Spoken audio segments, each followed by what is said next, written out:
Just got down to Kingswear on this 80th anniversary of VE Day, and I'm glad I brought my jacket. It's not very warm this morning and it's cold east wind. Glad I didn't wear my shorts. First call is at the cemetery when I'm going to go around and see my dad's brother who was killed at Nos in 1942, age 17. Looks as though the cemetery is following the No Mow May suggestion. I see it as a way of saving money myself. So my Uncle Bert is buried here in this grave, along with his parents, Eleanor and Frank, and his grandmother, Ruth.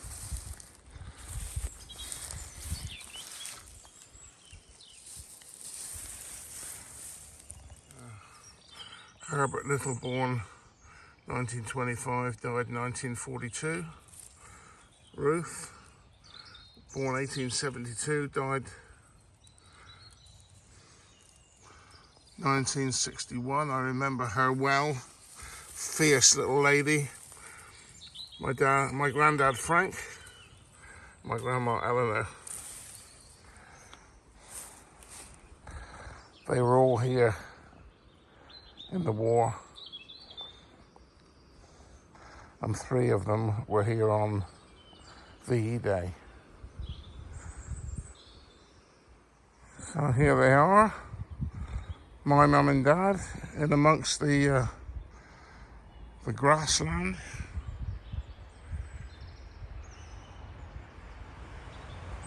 My dad would have been, I guess he'd started work, maybe not in 1945. Guess he'd have been 18 years old. Yeah, nearly 18. And actually in July, he was 80 years ago in July, he was called up to the army. And they assumed he'd be going off to Japan.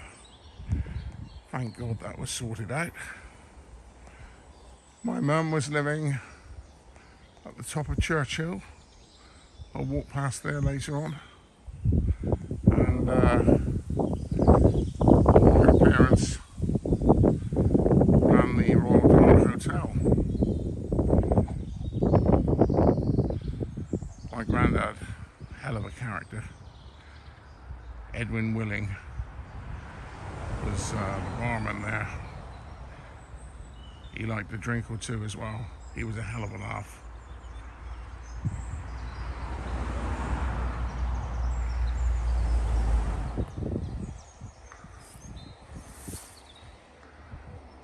Bit windy, I'm afraid.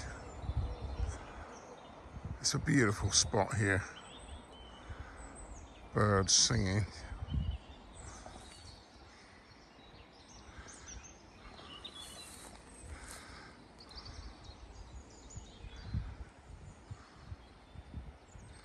Well, hope you both approve of me coming down here today.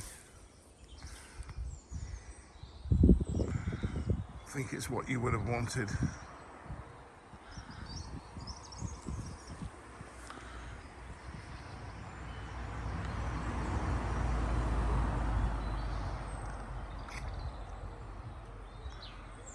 I've been to see your brother, Dad, and your mum and dad. All is well.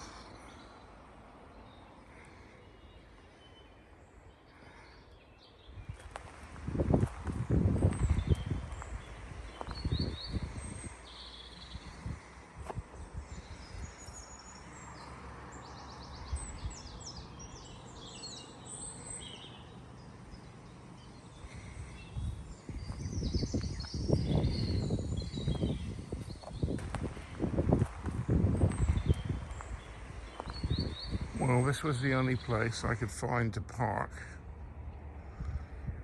right at the top of Kingswear.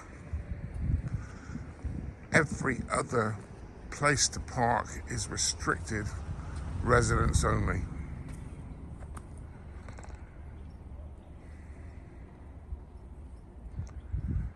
What a spot though, eh? Royal Naval College. My uncle was killed in the shipyard right up there, which is now been turned into a marina.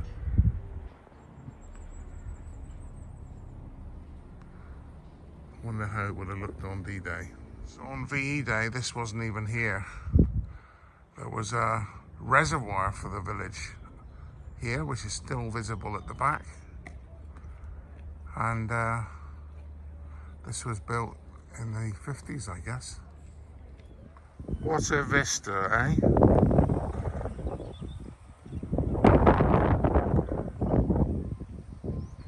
Glad I got my coat on.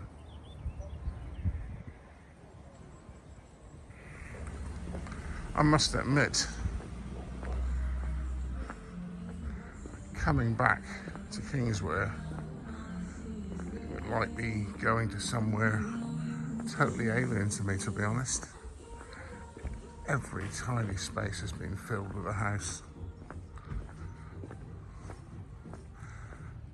There are so many more houses here than there were, but they've had to close the school for lack of kids. What does that tell you? Tragic. And Dartmouth has not changed so radically by any means. It's still the lovely town it always was. Has to be said, where would you have to go in the world to find a view like this?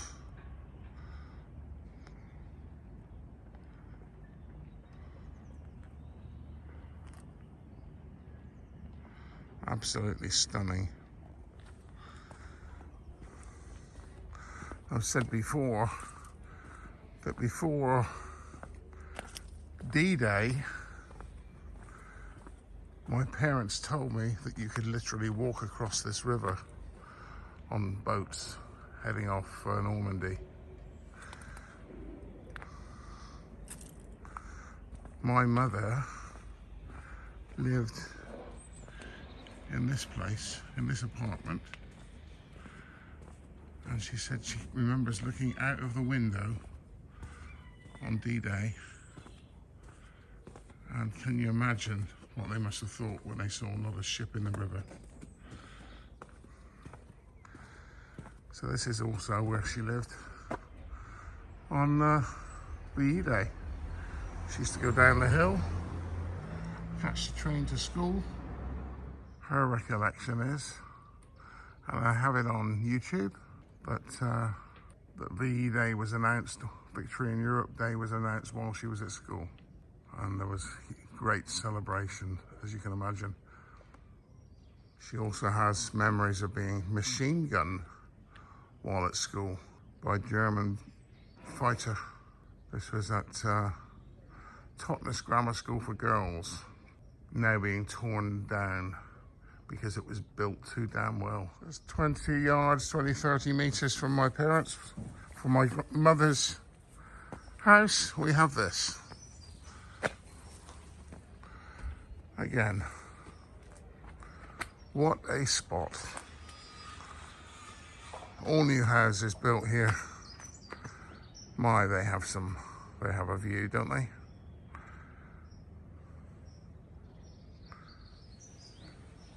The entrance to the river. Quite a cool shot of the castle. That seagull there.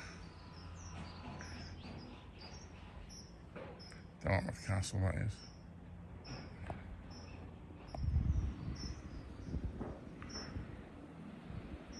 I was going to say fishing boat, but it's actually a crabber.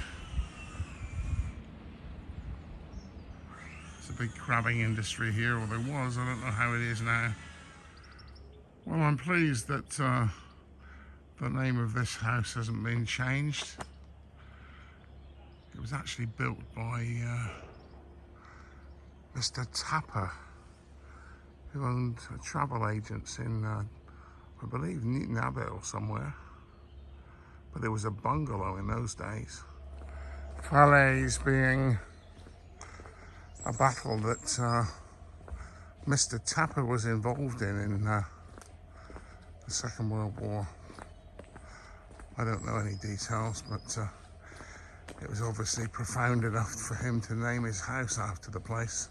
A disgusting mess this place is in. Horrendous. This little road, right of way, still closed after God knows how many years. At least the entrance to Lighthouse Beach is open at the moment.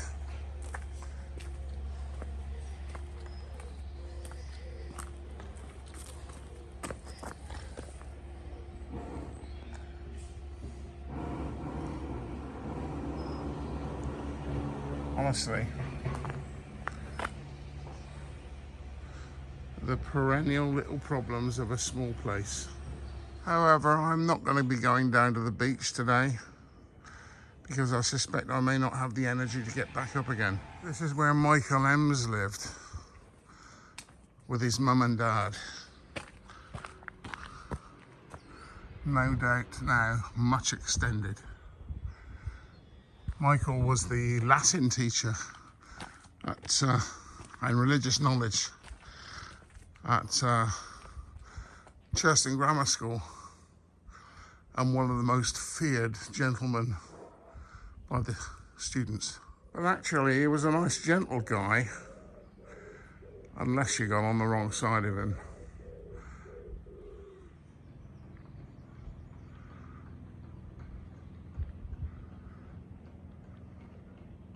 Back at my mother's apartment again. I always used to tell my American visitors that residents of Kingswear either died very young or very old. With all these steps and hills, it was a bit of a challenge. Stanley used to live in this house.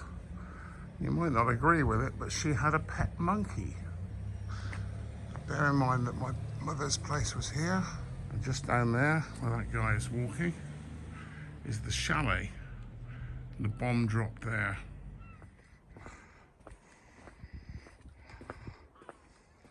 Doesn't show up on the camera, but I can tell you, this is bloody steep. I used to deliver newspapers all the way up here.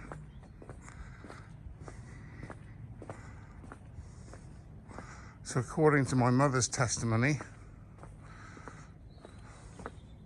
there was a bomb dropped in the garden of the chalet. There was a posh car in there, garage car, all blown across the road. Can't see the house now, it's behind all the foliage. But yeah, you'd have a reason to remember this place.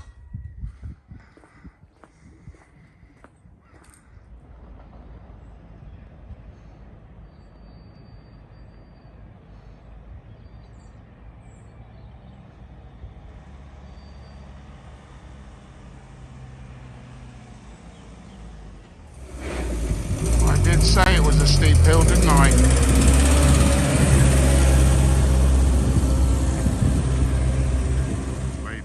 Is walking all the way around the coast, heading for Poole. This is the one with the backpack. All I can say is best of luck to her. The trust room where so many events have been held.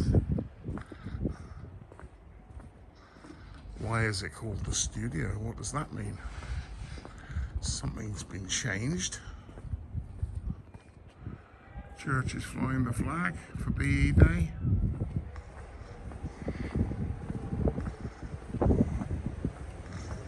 go in and have a look to see what's going on. And there are the grandparents' ashes are spread in here.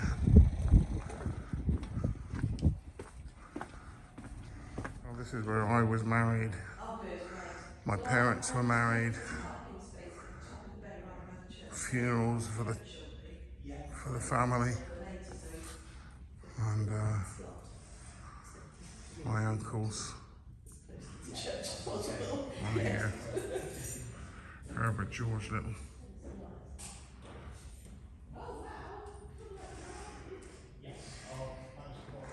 We've been told this is not an original, but it's pretty good, isn't it?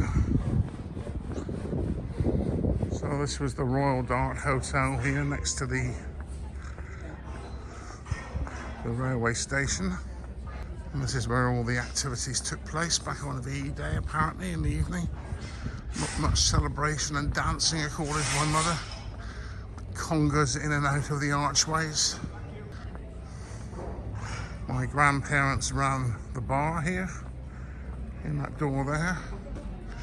And eventually they lived in that building there when I was a kid. They moved into that place to go in there, actually, and have a cup of coffee. £5 for a brioche bun? I don't think so. Sorry, guys.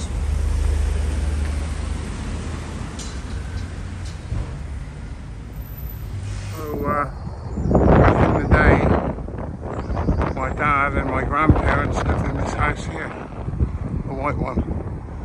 It didn't look anything like that. Much work has been done in the last 20-30 years. It did look more like this house here. So this is where my mum and dad more or less ended their days. Although we had to bring them up to be near us. Ideal place for them. My dad loved it. Great view of the river. This used to be the co-op. Virtually every step I take down here is like a memory overload. Extraordinary. Mrs. Grant's house, where the milkman of Kingswear would enjoy a hearty breakfast. What a lovely old lady she was.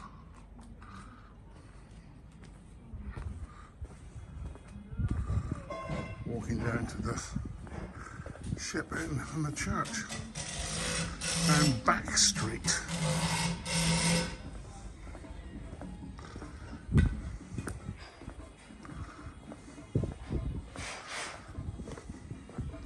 The old library up those steps.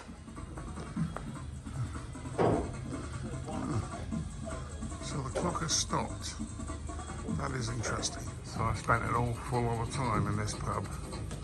My misspent youth.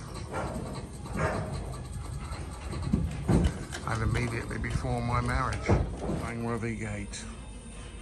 The Langworthys were important ferry people, and they spent a lot of time looking after the hall. So this shortcut is called Langworthy Gate.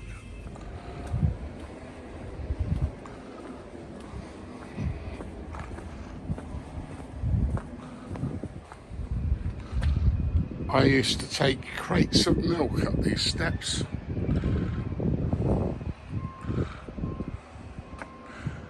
And it goes up way further than you can see here. I also remember when I was a kid, the workers from North Shipyard used to ride their bicycles down along the pathway alongside the railway line. They used to then pick them up and carry them over this bridge and then ride them down the road over to Dartmouth, because there was no way through.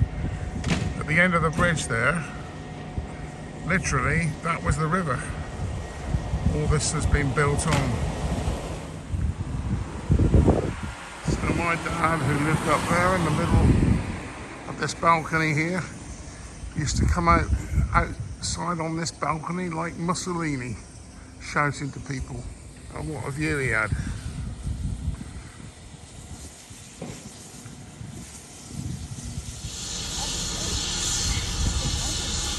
Doesn't matter how old you are, people are still fascinated by trains.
Kingswear at one end and Paddington at the other end. One of the most beautiful lines in the country, this. My Auntie Ros used to walk up this hill at the age of 92. But I think I'm going to give it a miss and go the long way round. This wasn't here then. This is my nan's back gate. There's her garden down there. We used to go down ladders to get to the house.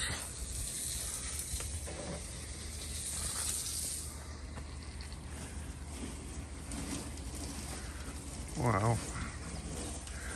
How they've changed this. Back down under here, she used to keep chickens, can you believe? Don't forget we were talking about the war. The wringing of necks could not come quicker. So up here was my second house, or second home I should say, behind those flowering bushes. Number 4, my dad bought it, much against the advice of his father. Before that we were in a council house. Fair credit to Dad for buying it. This was for sale recently for 450 grand or something. Crazy. In 1967, my dad had the opportunity to buy a building plot, yonder conduit field. And that's it down there. He built Creekside, which has since been bought and radically changed by somebody. It was our family home from 1968 until I left in 74, never to come back. A few years ago, this place was for sale.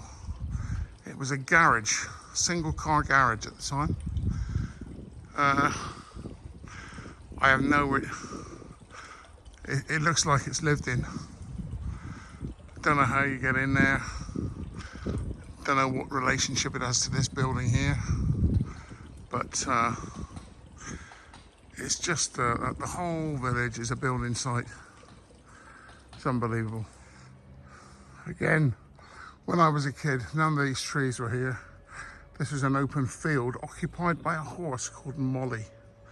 And under this garage, there was a barn where Molly lived. I can remember being distraught one day when Molly went down. I could hear Molly clip-clopping down the road. And I was told she was going to the blacksmith's to be shod. And of course I thought they said she's going to the blacksmith's to be shot. Another trauma I had. When I was very young, these trees used to be a rookery. Now it seems all the nests have gone. But I can always remember my father being highly amused. My grandmother insisted on my pram or pushchair cover to be up and covering me so as I didn't get crapped on. I've been crapped on a few times since then, I have to say. Also, to keep my mouth shut, just in case of a good shot. Dear oh dear. And this was known as Blackborough's Corner. Now, I've no idea how long it was known as that, but Miss Blackborough lived in the next house up. I'm assuming her parents probably lived in it before her, but all gone and forgotten now, I'm afraid. But it was a well-established name in my day. The very substantial home of Miss Blackborough. Next house was Commander Valance, Aymer Valance, and then the house beyond was owned by Mrs. Pippin and her daughters, Meg and Peg, the Pippin twins. Meg and Peg were identical. Again, and partly because I was doing a milk round here and I was doing a paper round, but I knew the names of everybody, virtually everybody who lived in these houses. All the houses, not just these. I lived on this terrace and my aunts lived on it. There's 11 houses and I knew the names of everybody in these houses. So after being delivered into the arms of a midwife in Torbay Hospital, this is where I spent my first years, number 10 Westland. My dad was the first occupant of this council house. Not a bad house at all, actually. Well built. Obviously now all or most of them are privately owned. There's a picture of me sitting on these steps when I was a little kid, and we have reenacted it with my children and grandchildren. So, yeah, to make life easier for the milkman, your milk was left on the correspondingly numbered step depending on what your house number was. So if you lived in number 4, your milk was left on step number 4. And if you lived in number 10, as we did, your 2 pints of milk was left on step number 10. Easy. So yes, I was just telling some people, when I was 3 years old, my mum used to drop me down on this pavement with my tricycle. I used to ride up and down this pavement without fear of traffic, without fear of being accosted by anybody weird. Times have changed. So this woodland we all used to play in, and what a great time we used to have. We used to get chucked out of our houses at 9:30 in the morning, be told to be home for lunch at 1, come up here, mess around. And that tree there, I carved my name in it, RL, in, well, I'm going to say about 1963, maybe before then, because we were allowed knives then. If you want to have a look at a house that's been absolutely shoehorned into a tiny space, look no further. So we've gone full circle, back up on the top again, absolutely knackered. Haven't walked so far for ages. I'm sure it's done me good. Finally, the famous bells of Kingswear church.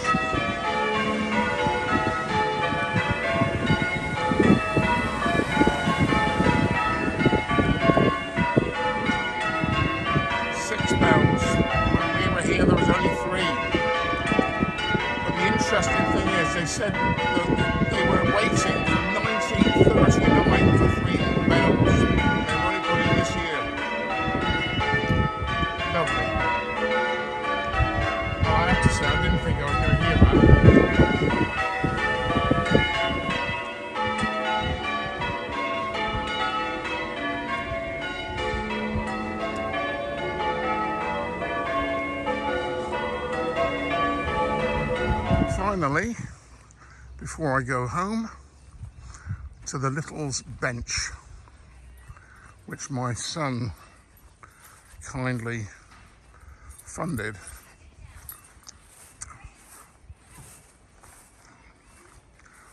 Somebody occupying it at the moment. I think that's ours.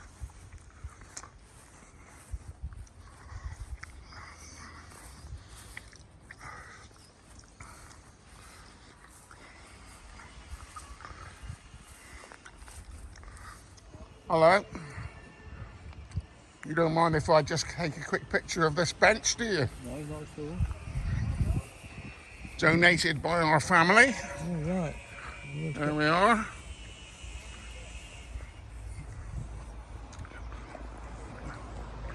I hope you will find it comfortable. We were once a force to be reckoned with in the village. Yeah. Yeah.